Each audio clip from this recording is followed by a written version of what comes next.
Assalamualaikum warahmatullahi wabarakatuh. Pada hari ini kami akan membincangkan apakah pendekatan dan metodologi Al-Quran dalam membentuk akidah yang kukuh bagi umat Islam. Seperti yang kita tahu, Al-Quran bukan sekadar kitab suci, tetapi juga panduan hidup yang membentuk keimanan dan ketauhidan manusia. Melalui pelbagai pendekatan seperti hujah akli dan nakli serta kisah para nabi, Al-Quran ini membantu umat Islam memiliki akidah yang kuat dan tidak mudah terpengaruh dengan ajaran yang salah. Al-Quran ialah sumber utama ajaran Islam yang berperanan membentuk akidah umat Islam agar kukuh dan tidak mudah terpengaruh. Jadi Al-Quran ini juga menjadi panduan utama dalam memperkukuh keimanan dan ketauhidan manusia. Baiklah, seterusnya metod untuk membentuk akidah yang kukuh bagi umat Islam. Antara cara untuk mengukuhkan akidah umat Islam adalah dengan membebaskan akal daripada paksaan dan taklid. Dari surah Al-Isra ayat 9, A'udzubillahi minasyaitonirrajim. Inna hadzal Qur'ana yahdi lillati hiya aqwamu wa yubashshirul mu'minina alladhina ya'maluna as-salihati anna lahum ajran kabira. Maksud, sesungguhnya Al-Quran ini memberi petunjuk ke jalan yang amat betul agama Islam dan memberikan berita yang menggembirakan orang-orang yang beriman yang mengerjakan amal-amal soleh bahawa mereka beroleh pahala yang besar. Jadi dari ayat ni dah membuktikan yang Al-Quran ni dia sesuatu petunjuk, sesuatu wahyu yang dikurniakan kepada manusia untuk manusia ni dapat keberkatan bila mereka buat kebaikan. Contohnya, apabila orang-orang yang beriman ni mengerjakan amal-amal soleh, mereka yakin yang mereka akan beroleh manfaat daripada amal-amal yang mereka lakukan. Jadi Al-Quran ni dia mendidik manusia untuk menggunakan akal secara bebas dan rasional, dan bukannya untuk menerima sesuatu tu secara membuta tuli disebabkan tradisi, sosial ataupun taklid kepada orang lain. Kiranya Al-Quran ni dia ajarkan akal kita ni untuk berfikiran bebas dan rasional, tapi dalam masa yang sama tak terima sesuatu tradisi ataupun sesuatu perkara yang secara membuta tuli. Maksudnya mereka akan gunakan akal untuk fikirkan dulu tentang tindakan-tindakan tradisi tu, adakah ianya logik ataupun tidak. Okay, seterusnya ayat ni juga menunjukkan yang Al-Quran ni dia jadi panduan utama dalam membebaskan manusia daripada kejahilan dan kekeliruan akidah. Jadi dengan berpandukan Al-Quran, manusia ni tak perlu terikat dengan kepercayaan karut atau taklid buta terhadap tradisi yang menyesatkan. Kiranya bila manusia ni hidup berpandukan Al-Quran, mereka ni takkan terikat dengan kepercayaan karut, maksudnya kepercayaan orang lama. Dan mereka ni akan rujuk Al-Quran dulu sebelum mereka percaya secara taklid buta terhadap tradisi yang menyesatkan.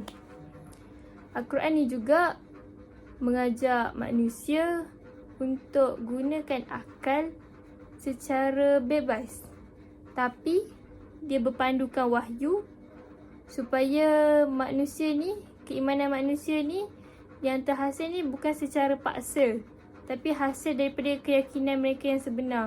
Jadi dari sini dia membentuk individu Muslim yang berfikir secara rasional, terbuka dan berlandaskan ilmu. Dia bukan sekadar menerima sesuatu tanpa hujah. Kiranya mereka akan menerima sesuatu fakta tu bila ada bukti sekali. Bukti daripada Al-Quran ke, As-Sunnah ke.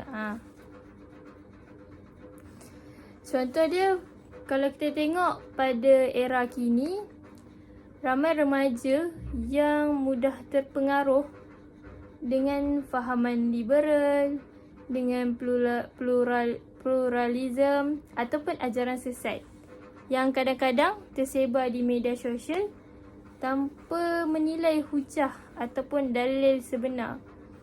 Maksudnya, isu sekarang ni yang tengah berlaku ni, remaja ni dia mudah terpengaruh dengan perkara-perkara yang jadi trend. Contoh macam bila dia tengok ada orang tu buat sesuatu yang bertentangan dengan syariat Islam, dia pun rasa nak ikut sebab tengok orang lain semua normal je buat benda tu, macam tak ada rasa bersalah. Jadi dari situ boleh nampak yang mereka ni tak cuba cari dulu apa kesan kalau mereka buat perkara-perkara macam tu, apa kesan kalau mereka langgar perintah syariat. Jadi dengan pendekatan Al-Quran ni, mereka ni akan diajar untuk menguji dan menilai setiap maklumat yang mereka terima tu menggunakan akal, supaya iman dan kepercayaan mereka tu berlandaskan ilmu dan kebenaran. Kiranya bukan sebab mereka nak ikut trend ataupun pengaruh rakan sebaya.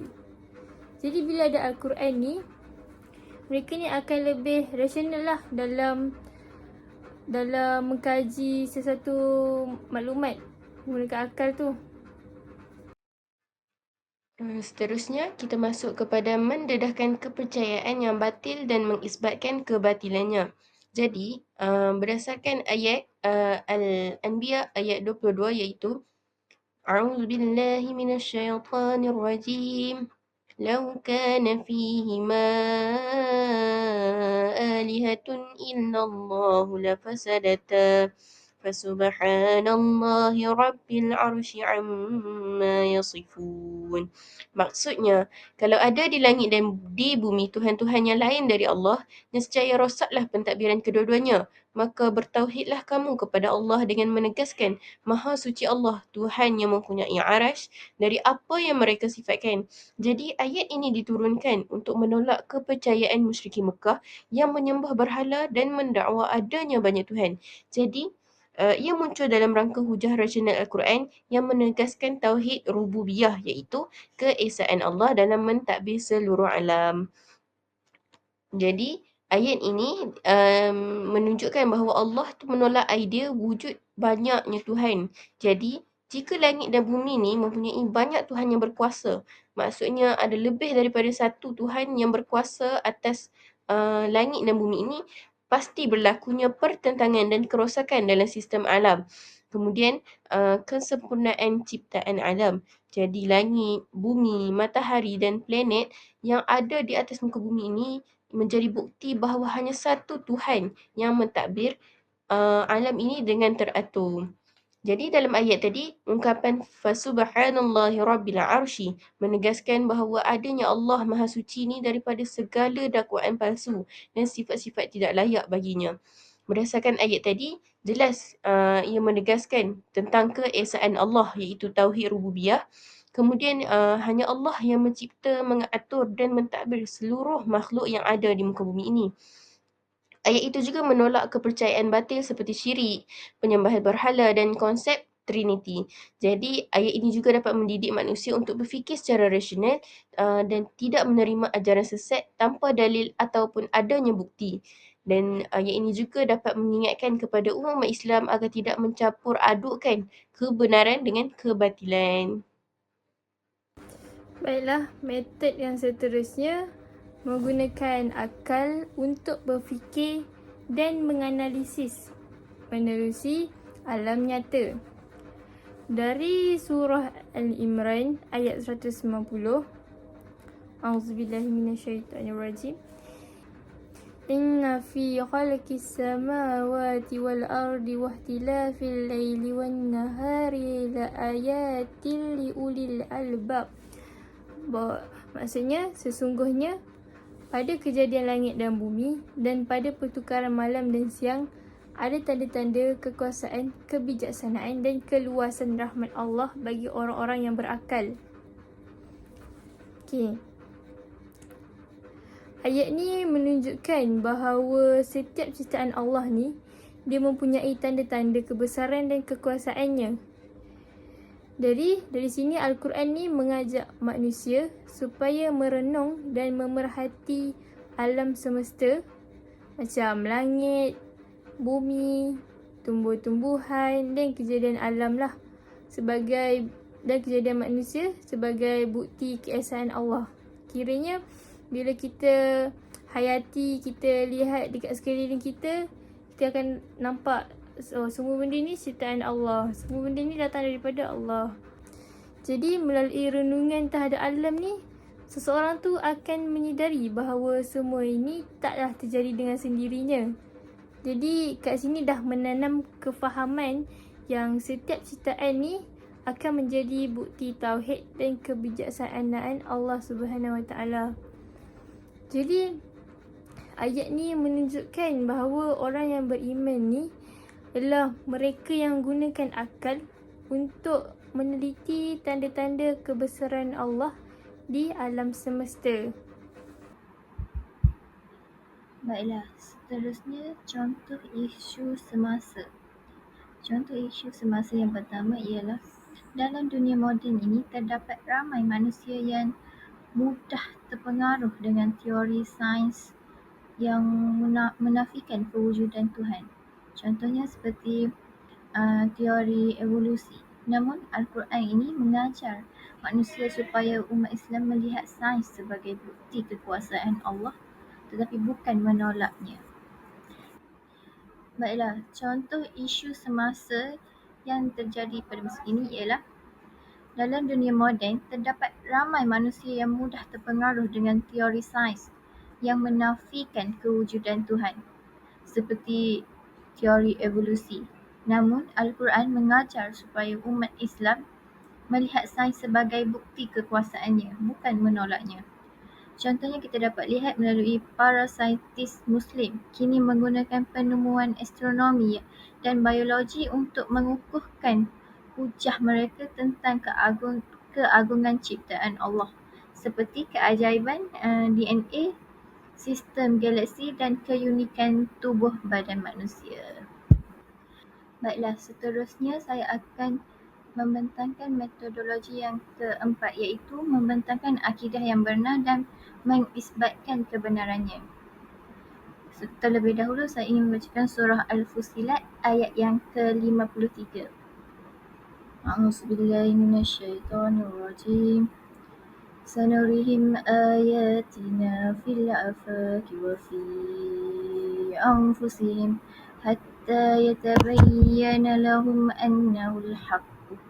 Awalam yakfi birabbika annahu ala kulli syai'in syahid.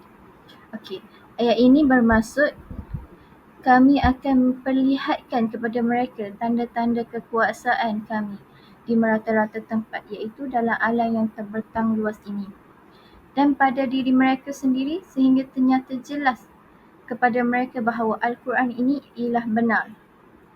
Belumkah ternyata kepada mereka kebenaran itu dan belumkah cukup bagi mereka bahawa Tuhanmu mengetahui dan menyaksikan tiap-tiap sesuatu. Baiklah. Ayat ini menjelaskan bahawa kebenaran akidah Islam itu terbukti melalui tanda-tanda kekuasaan Allah SWT yang dapat dilihat di seluruh alam dan dalam diri manusia. Contohnya dalam alam ini terdapat peredaran matahari dan bulan yang begitu teratur, membuktikan adanya pencipta yang maha bijaksana. Jika jarak bumi dan matahari berubah sedikit sahaja, maka kehidupan di bumi ini tidak akan wujud. Dalam diri manusia pula, kita dapat lihat melalui sistem tubuh manusia yang sangat kompleks, iaitu jantung berdegup tanpa henti, paru-paru menapis udara, otak yang memproses maklumat dengan pantas. Semua ini menunjukkan bahawa kekuasaan Allah SWT yang mencipta manusia dengan sempurna. Bagi kesimpulan ayat ini, melalui pemerhatian dan ilmu sains, manusia akhirnya akan menyadari bahawa Islam dan Al-Quran adalah benar dan datang daripada Allah SWT. Baiklah, Seterusnya kita beralih kepada contoh isu semasa. Yang pertama, penyebaran ajaran sesat di media sosial, iaitu dalam era digital, terdapat individu ataupun kumpulan yang menyebarkan fahaman songsang seperti ajaran Rasul Melayu, ajaran Qadiani atau fahaman pluralisme agama yang menganggap semua agama ini adalah sama. Jadi hal ini menyeleweng daripada akidah Islam yang menegaskan bahawa agama yang benar ini di sisi Allah hanyalah agama Islam. Seterusnya, isu yang kedua ialah isu Islamfobia dan salah faham terhadap agama Islam. Jadi, umat Islam sering digambarkan sebagai ekstremis atau pengganas oleh media barat. Kaitan dengan akidah ialah menjadikan tanggungjawab umat Islam untuk menunjukkan kebenaran ajaran Islam yang berasaskan rahmah, iaitu kasih sayang dan keadilan, bukan sahaja kekerasan. Sekian saja daripada kami.